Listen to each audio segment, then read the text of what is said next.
So one of the first things that we're going to talk about in this unit is the difference between a covalent bond and an ionic bond. Okay, and in order to do that, I want you to write the full electronic configurations for sodium, chlorine, and then fluorine. So pause the video, write those, and then come back to me. So sodium is 1s2, 2s2, 2p6, and 3s1. Chlorine is 1s2, 2s2, 2p6,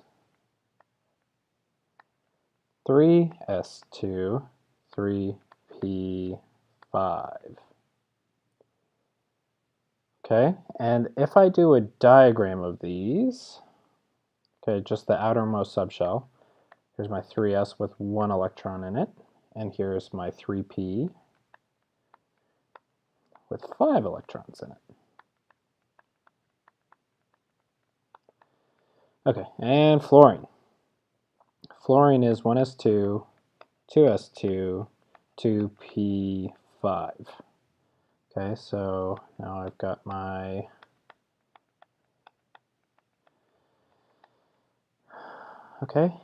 and so here's the thing, right?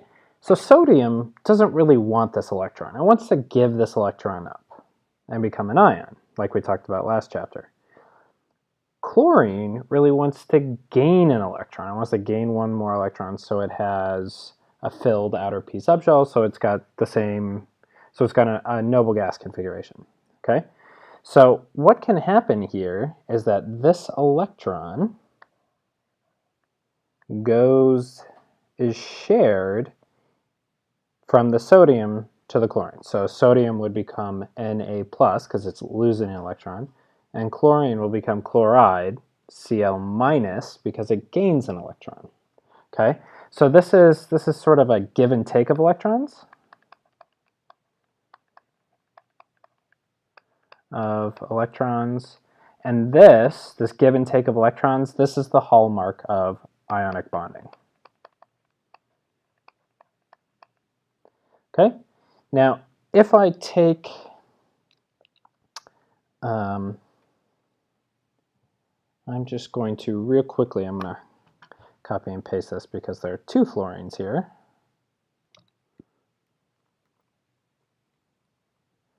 All right, so there are my 2 fluorines.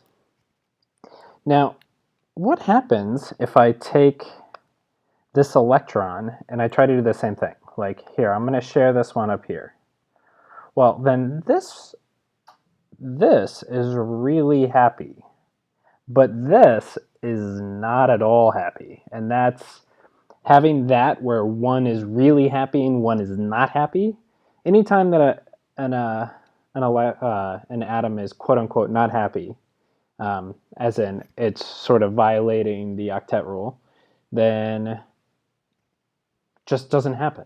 Okay, so this can't happen. This is bad. But what happens if instead of saying, okay, instead of giving this electron, what happens if each of these atoms share 1 electron with each other, so that this electron gets shared here and this electron gets shared here? Then they would both kind of have 8. Okay, so this is an example of sharing of electrons, and this is the hallmark of covalent bonds.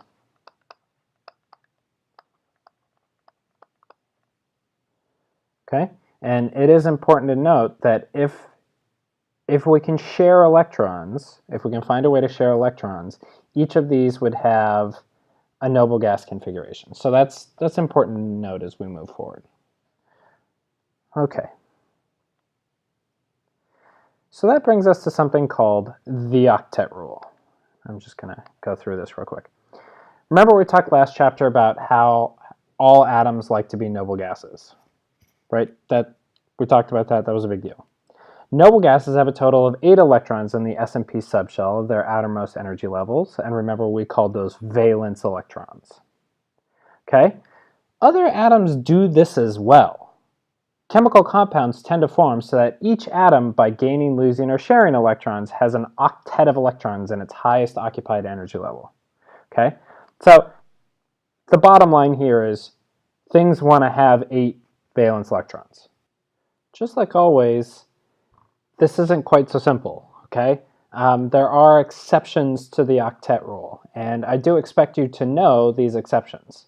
So the first one is pretty obvious. Hydrogen only needs 2 electrons to be a noble gas, helium. So hydrogen is not going to form compounds to make 8 valence electrons. It's going to make compounds to make 2 valence electrons for itself. Okay, the other atom will probably make 8 valence electrons, but hydrogen won't necessarily. Boron and aluminum tend to make bonds where they are surrounded by 6 electrons. Okay, so boron and aluminum, they have 3 valence electrons. So if you're sharing those 3 valence electrons, you should expect to get 6 total. Okay? And then third period or lower atoms can sometimes make compounds giving them more than 8 electrons. This is called an expanded octet. It is very common. So anything third period, so in this whole period here, or lower, so this period and lower, you can have an expanded octet. So I want you to think about this. I want you to think about why. See what you come up with. Pause it. Give yourself 30 seconds to think. Come back. And hopefully you saw that since this is the third period, we're adding things into the third energy level. And for the first time, there's a D subshell available in this energy level. Okay? It's not filled. Okay? It's totally empty. Because remember, like scandium and titanium are going to fill the 3D subshell. But it does exist in the third energy level. Okay? So that's expanded octet. And it's really important to keep that one in mind as well. Okay. So valence electrons are, what do they call that? Oh, right, super important. So we actually have a way of keeping track of these, and it's called electron dot notation.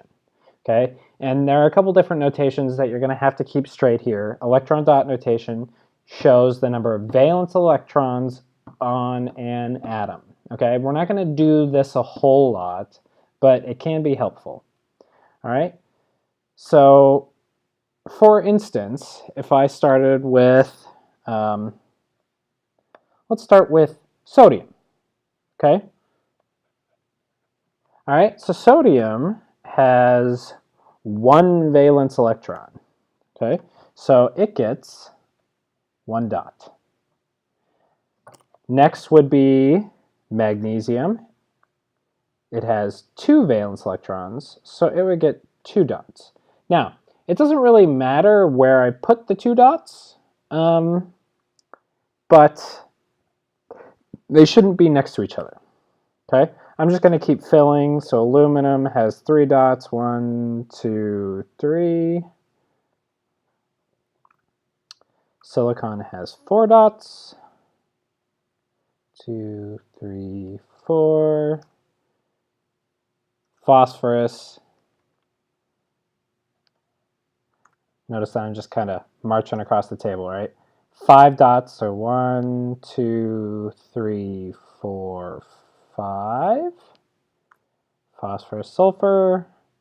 1, 2, 3, 4, 5, 6. Chlorine. 1, 2, 3, 4, 5, 6, 7. And argon. 1, 2, 3, 4, 5, 6, 7, 8. Okay, so now a couple things that you might notice. 4 electrons go by themselves before any get paired. So this would be like a pair of electrons. Okay? Now, the side of the pairing doesn't matter. I could well have paired this one, or this one. Doesn't matter at all. Okay? The noble gases have 8 valence electrons, and that's stable. Okay? Hence, octet rule. Ha! Ha! Ha! All right. So, what about a compound? How about a molecule? And ignore that E. I don't know what that E is doing there. That E should not be there. Okay, how about a molecule? How about, let's go back to that fluorine that we were doing earlier. Okay, so here's one fluorine atom. 1, 2, 3, 4, 5, 6, 7. Now I'm going to switch colors to red. Here's my other fluorine. 1, 2, 3, 4, 5, 6, 7. Ha ha! Okay, so these two are going to share electrons. So what I'm actually going to do is I'm going to move those electrons out between them a little bit. Oops. And here's the red one, and here's the black one. Okay, now if I circle each of these, okay, this fluorine has 8 electrons around it. It has a filled octet. And this red one also has 1, 2, 3, 4, 5, 6, 7, 8. 8 electrons around it. Okay, so this is what happens in a molecule. Okay, in a covalent compound. Okay, the electrons are shared between the atoms in the molecule. And so there are a couple different ways that this can be represented. I apologize that I lost my F. Okay, I can do my F here, and write this now as a line. Okay, 1, 2, 3, 4, 5, 6, 7, 8, 9, 10, 11, 12. Okay, so that is also, you'll see that probably more than that. Okay, so anytime that you see a line like this, that's 2 electrons. Okay, now these 2 electrons we say are a shared pair of electrons. Why? Because it's a pair of electrons and it's being shared between 2 atoms in a molecule. Okay, this one, it's not being shared. We call this a lone pair because it's all alone. Okay, so just some stuff to keep in mind. Now, when we start going from these electron dot notations and we start to like combine 2 atoms together to make a molecule, those are actually, they get a different name. They're called a Lewis structure. Okay, and so for example, this down here is an example of a Lewis structure. So how do we go about making a Lewis structure? Well, there are a series of steps. Okay, steps for making a Lewis structure with the example N of 3. Okay, you can find this page in the notes, so you can write on this page, so you don't have to rewrite all this stuff because it's kind of a lot. So determine the number and type of each atom. Well, that's pretty straightforward for this one because there is 1 nitrogen, okay, and there are 3 fluorines. Okay, write the number of valence electrons for each type of atom. That's number 2. All right, so I know that I have 1 times, how many valence electrons does nitrogen have? Well, you can go to your periodic table and you can count over. 1, 2, 3, 4, 5. 5 electrons over, 1 times 5. And fluorine would have 1, 2, 3, 4, 5, 6, 7. Okay, so that's 3 times 7 electrons. Okay, determine the total number of valence electrons. Well, fluorine only has 5, and there's nitrogen only has 5, and there's only one of them, so that contributes 5 valence electrons. There are 3 fluorines, each has 7, so that contributes 21 total electrons for a total of 26 electrons. Okay, now this is a very important number. Okay, we need to use that again. Arrange atoms into a skeleton structure. The central atom is carbon if it is present, or the least electronegative atoms otherwise. And so just keep in mind, the most electronegative ones are F, O, Cl, N, in that order. Okay, so in this case, nitrogen is a central atom because it is less electronegative than fluorine. Okay, carbon will always be a central atom if it's present, but in this case it's not. All right, so arrange everything into a skeleton structure. The shape is really not that important.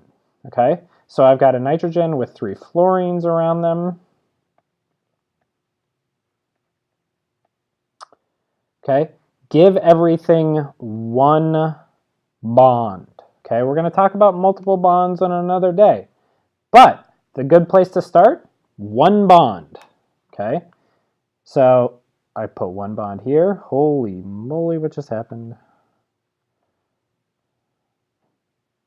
I put 1 bond here, 1 bond here. Okay, so everything's got 1 bond, and then add lone pairs to fill octets. Okay, well, how many valence electrons does fluorine need to have to be happy, to be stable? Hopefully you answered 8, because that is the correct answer. This is an octet rule. Okay, so it needs to have 8. It has right now the 2 electrons that are in this shared pair. Remember, a shared pair equals 2 electrons, so it needs 6 more. And those are going to be in lone pairs, okay? So 1, 2, 3, 4, 5, 6.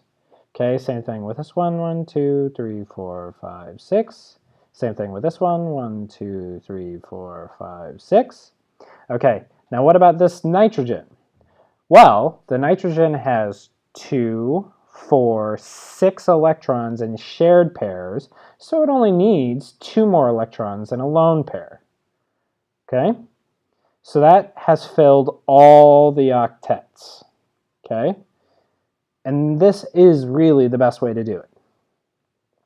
Okay, and then most important step ever, so important that I couldn't even give it a number. Okay, it is the most important step ever. If you don't do this step, you will get things wrong. Okay? Count electrons in the structure and make sure you have the same number from step 3, where we determine the total number of valence electrons. So we're shooting for 26. Okay? And I lost the lone pair there. So I just count up all the electrons. 2, 4, 6, 8, 10, 12, 14, 16, 18, 20, 22, 24, 26. So this has 26 electrons. Which is how many we have. That makes everybody happy. We get a little smiley face. Okay? That is how you make Lewis structures. And we're going to be doing a lot of these. All right? So practice, make sure that you get good at them.